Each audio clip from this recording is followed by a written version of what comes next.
Simulation Football League presents The Kramer Show. Your non-stop SFL action begins now.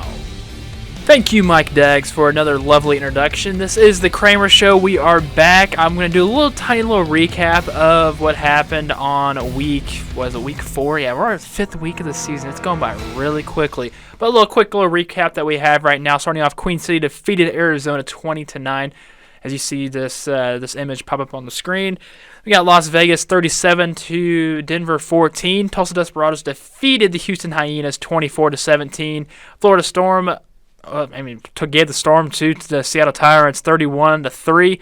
Vancouver was victorious against Carolina 38-24. London defeated the Pharaohs 38-33. The Charleston Predators defeated the Gladiators 20-10. Vultures overtopped the Swarm 31-14. Chicago Wildcats 24. Sioux Falls Sparrows 21. Jacksonville is victorious against the Mexico City Aztecs 41-19. So week 4 actions in the books. Week 5 action coming to you later on here soon. As later on the show we do a who you got is in my edition, and we do that little voting thing on the Discord servers. Yeah, by the way, join the Discord server if you haven't already. If you buy this, I assume you're already on the Discord server by the time you've watched this video. But still interact, chat, mingle, do that whatsoever. But the things that I want to get to, sorry about hitting the mic, sorry about that at all. But there's some teams that made it to the championship last year, such as the Denver Nightwings and the Seattle Tyrants, and they're both 1-3 right now. It's weird to see two teams that made it into the championship are now in the bottom. Like pretty much, they are the bottom two teams in the SFL right now. Both 1-2, both were in the championship last year. They've already met up once. Seattle was victorious against Denver 24-13. But you got to go a little more in depth with this. Denver actually has a solid defense. They're in the top 10. They actually ranked 9th on defense so far this season, where Seattle ranks 16th, and this is by points allowed. Now, for Seattle right now, their offense is the worst in the league, sitting at number 20, but the 19th team in the league with this is for points for is Denver. Both offenses are not clicking at all. But it's good that Denver Nightwings, their owner, Jeremy Vega, made a statement about what's going on this season. This is what he said, and I quote, "I think the team is exactly where I predicted us to be after 4 weeks. We have 9 rookies on this team this season. We've kept 5 players from our championship team. We've had a brand new coaching staff. We've have a lot of growing to do as not just a team, but as a franchise. It took us more than a season to grow into a powerhouse franchise we became. 3 seasons, actually. To perfect our roster, our coaching staff, I understand we live in an instant gratification world, but such is rarely the case in sports, especially when you retool from top to bottom. I have no doubt in my mind that we'll continue to compete and have a competitive every week. We will have ups and downs all season, but it's about growing and learning and continuing to get better each week. We are at home the next 2 weeks against very tough teams, but if we win, we'll be 3-3 heading down the back half of the season." So he's at least thinking some optimism. Yes, you go 500 for the first 6 weeks. All you need is, apparently from last season, you only need 5 wins to make it into the postseason. So you at least got to make sure you're there, because that's what Houston did. But if both these teams can easily make it into a playoff run, it's not a far stretch. I know Denver has probably they do have the hardest schedule in the SFL for any team right now, and it's for them having 2 home games coming up this coming week. They don't lose at home. They've only lost to only one team at home twice, and that's been the Storm. It was Alaska, and that's also Florida. That's the only team that can beat them at home. So, as we saw, Baltimore try to go into Denver, and they didn't succeed that way. So Denver has a good chance of actually coming up on top and possibly get into 3-3 to finish the back half of the season. So I side with Jeremy Vega. I'm not just saying that because I'm the general manager for Denver, but it's possible. It is that way. Let's go to a reminder for everybody in the SFL that players need a SFL subscription in order to continue banking progression for the upcoming off seasons or the SFL minor league season.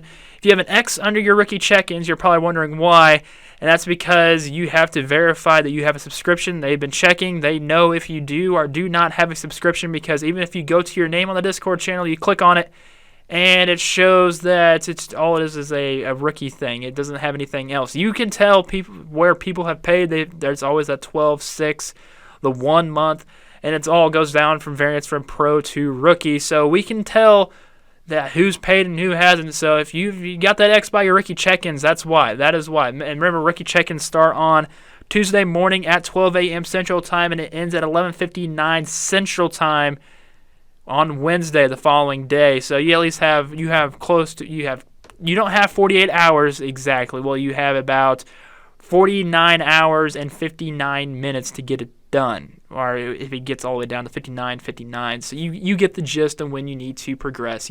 People have been doing that from here on out, and there's been a lot of people actually getting in the subscription-based thing because that's what we're doing now. We're going to go to a different model. It's working out like that. So if you have the X, you can't get your progressions in. And these are the people that have got the progressions in because they made it to a star contract, to a non-contract. This was last week. We should at least highlight the guys and gals that were last week. Star contracts that were signed were Denver's Matt Papineau, who will actually be joining me on the show later on today. And also, guess who's also joining me on the show today? Sudo Nakai will be joining us on the show. I should have said that earlier on in the show, but it's okay. But going on from Matt Papineau, he's at cornerback now for Denver. Houston signed Alex Perez at linebacker. London signed Devin C.A. or C.S.C. or I'm sorry, mispronouncing names. It's hard. I need phonetics. It's okay. But he's a cornerback.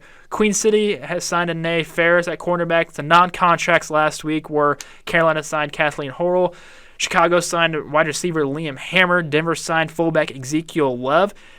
Las Vegas signed defensive end Juice Adams. New Orleans signed free safety Shedrick Dynasty.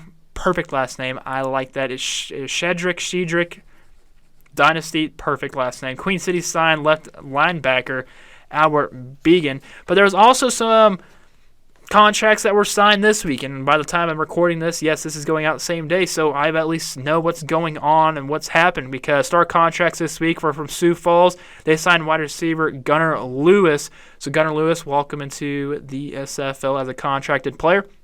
There are also non-contract players that were also signed, as Arizona signed kicker Bryant Dynasty. I wonder if there's a relation between the Dynasty people, or maybe there's starting a huge dynasty for a team, and they're kind of trying to help out. Carolina signed Sam Ovilas. Chicago signed defensive end Buddy Blaze. Charleston signed punter Benjamin Warner. Denver signed defensive tackle Scott Johnson. Houston signed defensive tackle Ishmael Sanchez. Mexico City signed defensive end Braden Ennis. And Vancouver signed tight end Phil Kos as all non-contract players. So those are the contract players from last week and this week that are actually on rosters right now. So congratulations to you all.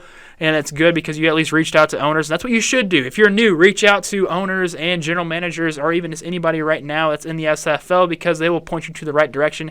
It's a big, loving community here, and it really is. If you need help, reach out to me, of course. You can always do that. I always respond no matter what.